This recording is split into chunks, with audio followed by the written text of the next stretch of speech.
여러분 안녕하세요. 오늘은 2022년 2월 2일 오산 캠핑장 앞에 있는 캠벨 포도밭에 나왔습니다. 날씨는 아침에 출발할 때는 햇빛이 나고 좀 따뜻했는데 지금은 흐리면서 또 눈발이 날리고 있습니다. 제가 이 영상을 찍는 이유는 기록을 남기기 위한 의미가 제일 크고, 그 다음에 또 홍보를 또 하기 위한 의미도 있습니다. 제가 원래 좀 자주 사용하게 될 단어는 탄소 농업, 그러니까 탄소 농사를 위한 어떤 그 준비 과정이라든가, 그리고 우리 농업이 앞으로 기후위기 시대에 새로운 비즈니스 모델로 탄소 농사란 부분들이 많이 대두가 될 것이다. 그렇게 갈 수밖에 없는 것은 2016년 파리 기후협약에 의해서 우리나라도 2050년까지 탄소 중립을 선언한 상태고, 그것도 탄소 중립을 선언하고 안 하고의 문제가 아니고 지금은 기후위기로 인한 많은 문제점들이 발생되고 있어요. 여기에서 많은 산업 부분에서 탄소를 줄여야 되는 어떤 노력들을 해야 되지만, 그 가운데 우리 농업에서도 그 역할들을 해야 되고, 그 방법이 탄소 중립의 그 해답이 우리 농업에 있다.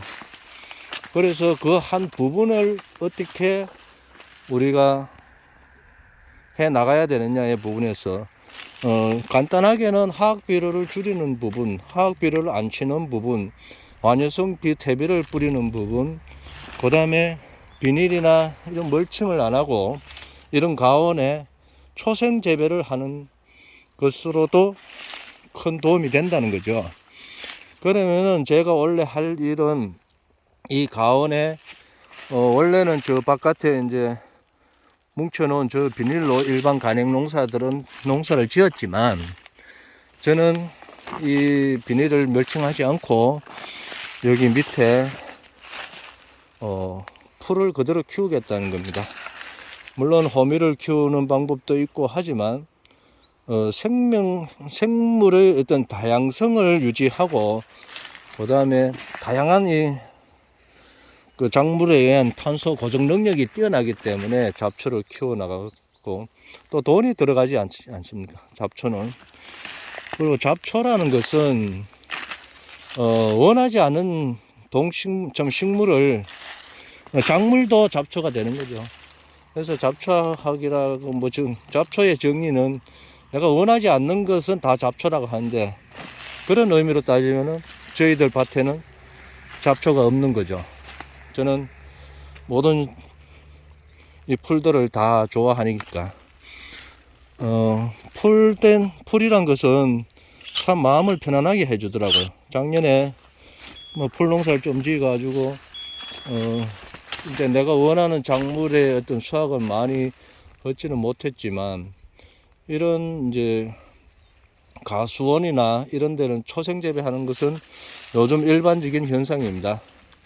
그래서 이런 어떤 기준에서 풀들로 인해 가지고 탄소를 고정시키는 고정시키는 만큼의 어떤 그 고정시키는 양을 거래를 할 수 있도록 하는 게 탄소 배출권 거래제죠.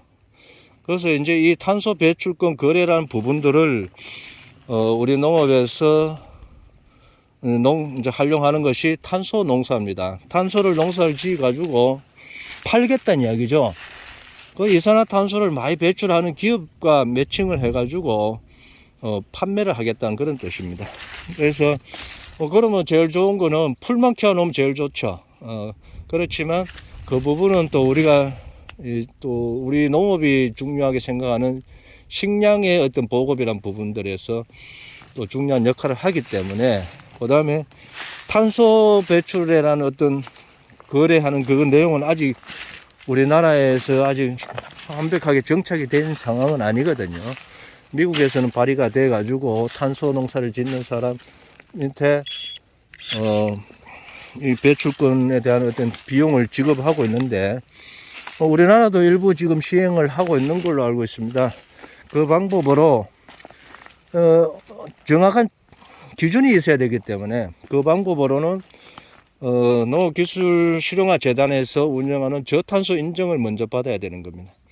저탄소 인증을 받으면서 시작하는 거죠. 우리 상주시에는 저탄소 인증 받은 농가가 한 400농가가 됩니다. 400농가가 되고, 저탄소 인증을 받기 위해서는 GAP, 무농약 농산물, 유기농 농산물을 이제 생산했는 농가들이 그 저탄소 인증을 받을 수 있는 대상이 되는 거죠. 그럼 저탄소 인증을 받았다는 자체는 환경을 생각하는 그런 농법이고, 그 다음에 안전하다는 거죠. GAP가 이제 안전한 농산물을 만들어내는 방법이잖아요. 그리고 친환경도 뭐 말할 것도 없이 안정적으로 하는 건데, 그래서 우리는 앞으로 저탄소 농업, 저탄소 인증, 저탄소 탄소 중립, 탄소 농사, 이러한 말들을 이제 자주 듣게 될 것입니다. 그것이 우리 농업이 나갈 이제 비전이고 새로운 비즈니스 모델이라고 저는 생각합니다. 아무튼 원래는 제가 이 말씀을 드리는 거는 저도 탄소 농업에 대해서 많은 공부를 하고 우리 친환경 연합회와 더불어서 또 우리 저탄소 인증 농가들과 더불어서 탄소 배출권 거래에 대한 어떤 기업하고 협상하는 부분들에 대해서 잘은 모르지만 지금부터 하나하나 공부해 나가면서 어떻게 하면은 탄소 배출을 할 수 있고 전 거래를 할 수 있도록 만들어 나갈 것인가에 대해서 탄소 농업협의체라든가 이러한 것들을 구성을 해서 한번 나가 보도록 하겠습니다. 제가 원래 제일 중요하게 생각하는 탄소 농업, 탄소 농사, 이 부분들에 대해서 강력한 의지를 말씀드리면서 오늘 작업을 시작하도록 하겠습니다. 오늘 작업은 전지 작업입니다.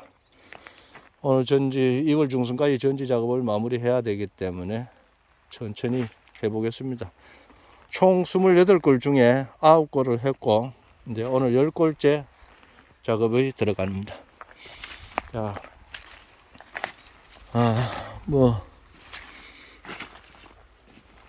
가지치기는 매번 이야기했지만 묵은 가지는 제거하고 눈을 상태를 봐가면서 한 눈을 남길지 두 눈을 남길지 그 눈의 방향에 따라서 틀린 거죠. 여기 한 눈, 두 눈, 현재 세 눈인데 그 상황에 따라서 한 눈을 남길지 두 눈을 남길지 고민을 하십니다. 그리고 이 끝에 이런 부분들은 끝부분 이런 데는 많이 남겨 놓을 필요가 없었는데 빛도 안 들어오고 남겨져 있어 봐야 이거 뭐 큰 도움이 안 되지 싶은데 많이 남겨 놨더라고요. 그래서 저는 과감하게 좀 훌빈하게 빛이 막 자유롭게 드나들 수 있도록 그렇게 농사를 지으려고 합니다. 한 개, 이렇게 두 개. 이 끝에 부분은 어차피 빛이 안 들어가지고 병충해가 많이 발생할 거예요. 저는 원래는 약을 안 칠 거니까, 포도 농사 약 안 치고 되는가 모르겠다마는, 치더라도 최소한도로 친환경 제재로 이제 치겠지만, 이왕이면은 해충들도 천적에 의해서 자동적으로 잡혀지도록 하는 것이 제일 좋은데, 그렇게 하려고 노력할 것입니다. 그리고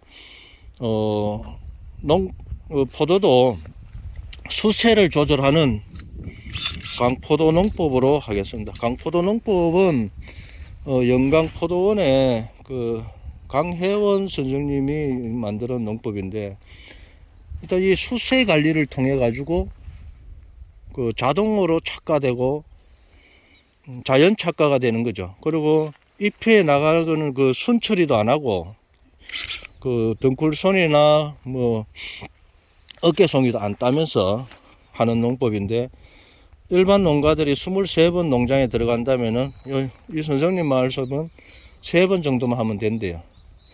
그렇게 적게 투입을 하고 막 생산 집약적으로 농사를 짓지 않겠다는 것이고, 그분도 여기다 풀을 키워 놓고 풀에 어떤 유기물을 공급해 주면서 농사를 짓는 것입니다.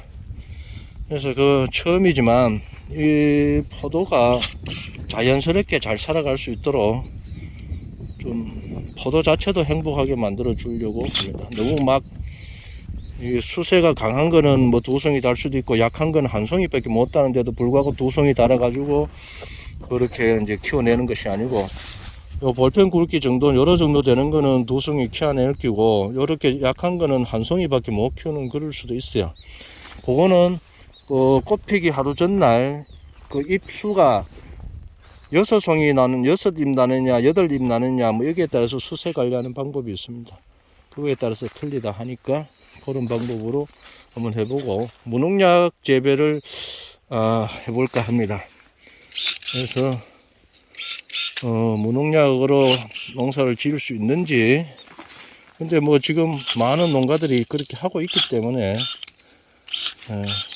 일단 안전한 농산물을 생산하는 것이 저희 첫 번째 목표고, 또 탄소 고정을 시켜서 탄소 배출권 거래를 하면서 새로운 어떤 그 농업 소득으로서의 어떤 역할, 지금 공익형 직불제가 이제 그 역할을 하고 있지만, 공익형 직불제 갖고 이제 농가들이 어떤 소득이 안정이 아직 안 되고 있으니까 좀 더 새로운 친환경 농업을 하면은 공익형 직불금도 받고 친환경 농업 직불금도 같이 받을 수 있거든요. 거기에다가 탄소 거래를 하는 이 부분까지만 간다면은 그렇게 우리가 많이 투입하지 않은 농사를 지어도 일정 부분 먹고 살 수 있는 방법이 나오지 않느냐, 저는 이런 생각을 하면서, 과연 그렇게 많은 노동력을 들이지도 않고 또 지속 가능한 농업을 만들어내야 되는 겁니다. 예, 지금 현재 우리 농촌의 상황은 굉장히 노동력이 부족한 상황입니다. 초고령화되어 있고 노동력도 부족하고, 특히나 코로나19로 인해 가지고 외국인 노동자들이 들어오지 못하고 있어요. 그래서 원래는 아마 예상컨대 노동력이 많이 들어가는 뭐 구건작물들, 이런 것들은 굉장히 단가가 올라갈 것 같아요. 그래서 아마 집에서 소농들이 자기 먹을 것들은 농사를 지어야 되지 않겠나. 양파, 뭐 감자, 당근 이런 것들은 그 수확 시기가 있기 때문에, 수확 시기가 집중되어 있기 때문에 단가가 굉장히 올라갔어요. 작년에도 결론은 그 인건비를 많이 올라갔던 부분이 감자 캐는 시기에 비가 자주 오고 이래서 이제 올라갔었잖아요. 그런 부분들이 앞으로 계속 일어날 거다. 그러면은 거기에 대응하기 위해서는 일반 소농들이, 아니 뭐 일반 농사 짓는 분들이 자기 먹을 거나 내 친척이 먹을 거 정도는 집에서도 지어야 되지 않겠나 하는 생각입니다. 저도 뭐 경제적으로 봐가지고 그런 거 할 필요 없지만, 우리 집에 먹을 것들은 조금씩 해야 된다든가, 아니 뭐 그걸 잘하는 사람한테 내 먹을 걸 좀 부탁하고 내가 농사 지은 것들을 나눌 수 있는 물물교환 하는 것도, 뭐 물물교환 연대라든가 이런 어떤 부분들도 앞으로 새로운 농업의 트렌드로 나오지 않겠나 하는 생각이 듭니다. 아무튼 새해에도 건강하시고 복 많이 받으시고요. 대박 나세요. 이상으로 영상을 마치도록 하겠습니다. 감사합니다.